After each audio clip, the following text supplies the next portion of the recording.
പനി മാത്രമല്ല, അതിനൊപ്പം ഡെങ്കി, കോളറ അതെല്ലാം ഉണ്ട്. പകർച്ചവ്യാധികളുടെ എണ്ണം ഇങ്ങനെ കൂടുന്നുണ്ട്. അപ്പോൾ അത് കേരളത്തിന്റെ ഒരു പ്രത്യേകത കൂടിയാണ്. എല്ലാ മഴക്കാലത്തും ഇങ്ങനെ പകർച്ചവ്യാധികൾ ഉണ്ടാവുന്നുണ്ട്. അതിങ്ങനെ പടർന്നു പിടിക്കുന്നതാണ് വലിയ ആശങ്കയാവുന്നത്. അപ്പോൾ ഇങ്ങനൊരു സാഹചര്യത്തിൽ നമുക്ക് എന്തൊക്കെ ശ്രദ്ധിക്കേണ്ടതുണ്ട്? പ്രത്യേകിച്ചും പകർച്ചവ്യാധികളെ പ്രതിരോധിക്കാൻ നാം എന്തൊക്കെ കാര്യങ്ങൾ ശ്രദ്ധിക്കണം? കോളറ ഒരു വലിയ ആശങ്കയാവുമ്പോൾ എന്താണ് കോളറ, അതെങ്ങനെ തടയാം? ഇത്തരം കാര്യങ്ങളാണ് ഇന്ന് അതെ, നമ്മളോട് ഡോക്ടർ സൗമ്യ സരൻ പറഞ്ഞു തരികയാണ് ഈ അസുഖങ്ങളെക്കുറിച്ചും ഒപ്പം അതിൻ്റെ പ്രതിരോധ മാർഗവുമെല്ലാം. ഡോക്ടർ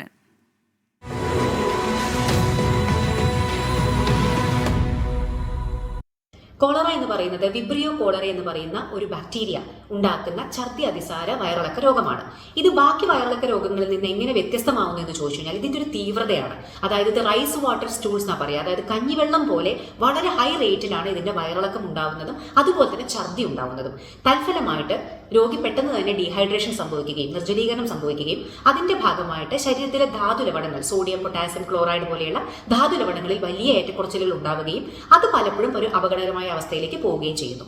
ഈ ഡീഹൈഡ്രേഷൻ പ്രിവെന്റ് ചെയ്യാനുള്ള കാര്യങ്ങൾ നമ്മൾ പെട്ടെന്ന് തന്നെ ചെയ്യണം. അതായത് വെള്ളം കുടിക്കുക, ORS ഓറൽ റീഹൈഡ്രേഷൻ സൊല്യൂഷൻ കൊടുക്കുക, ആവശ്യമാണെങ്കിൽ IV ഡ്രിപ്പ് ഇട്ടിട്ട് നമുക്ക് ഗ്ലൂക്കോസ് കയറ്റുക എന്നീ കാര്യങ്ങളൊക്കെ പെട്ടെന്ന് തന്നെ സ്റ്റാർട്ട് ചെയ്യേണ്ടതും ഇതിന്റെ ആന്റിബയോട്ടിക് പെട്ടെന്ന് തന്നെ തുടങ്ങേണ്ടതും വളരെ അത്യാവശ്യമാണ്. സോ പെട്ടെന്ന് ഈ കേസ് കണ്ടുപിടിച്ച് അതിനെ ചികിത്സിക്കുക എന്നുള്ളതാണ് ആദ്യമായി നമ്മൾ ചെയ്യേണ്ട കാര്യം.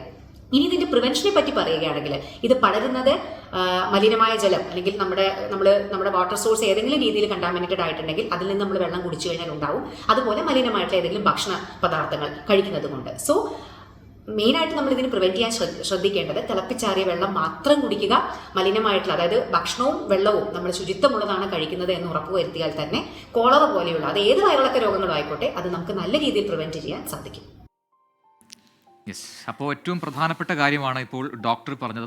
നമ്മൾ ഉപയോഗിക്കുന്ന വെള്ളം, കുടിക്കുന്ന വെള്ളം, അത് വളരെ പ്രധാനപ്പെട്ടതാണ്. പല അണുബാധ ഉണ്ടാകുന്നതും ഇത്തരത്തിലുള്ള പകർച്ചവ്യാധികൾ പടരുന്നതും വെള്ളത്തിലൂടെയാണ്. അതുകൊണ്ട് ശ്രദ്ധിക്കുക. ഇനിയിപ്പോൾ കുടിക്കുന്നത് മാത്രമല്ല, കഴിഞ്ഞ ദിവസം നമ്മൾ അമീബിക് മസ്തിഷ്ക ജ്വരം പറഞ്ഞല്ലോ, അതിൽ ഈ കെട്ടിക്കിടക്കുന്ന ശുദ്ധജലത്തിലാണ് അത്തരം അമീബകൾ ഉണ്ടാകുന്നത്. അതാണ് മസ്തിഷ്ക ജ്വരം വരാൻ കാരണമെന്ന് പറയുന്നത്. അപ്പോൾ ഒരു ശ്രദ്ധ ഈ സമയത്ത് ആവശ്യമാണ്. കുട്ടികളെ വെറുതെ രീതിയിൽ പുറത്തേക്ക് നമ്മൾ കുളിക്കാനോ ഒക്കെ ഒന്നും വിടാതിരിക്കുക എന്നുള്ളതാണ്. പിന്നെ ഫിൽറ്റേർഡ് വെള്ളം ആണെങ്കിൽ പോലും എനിക്ക് തോന്നുന്നു സമയം ഉണ്ടെങ്കിൽ അത് തിളപ്പിച്ച് കുടിക്കുന്നതായിരിക്കും നല്ലത്.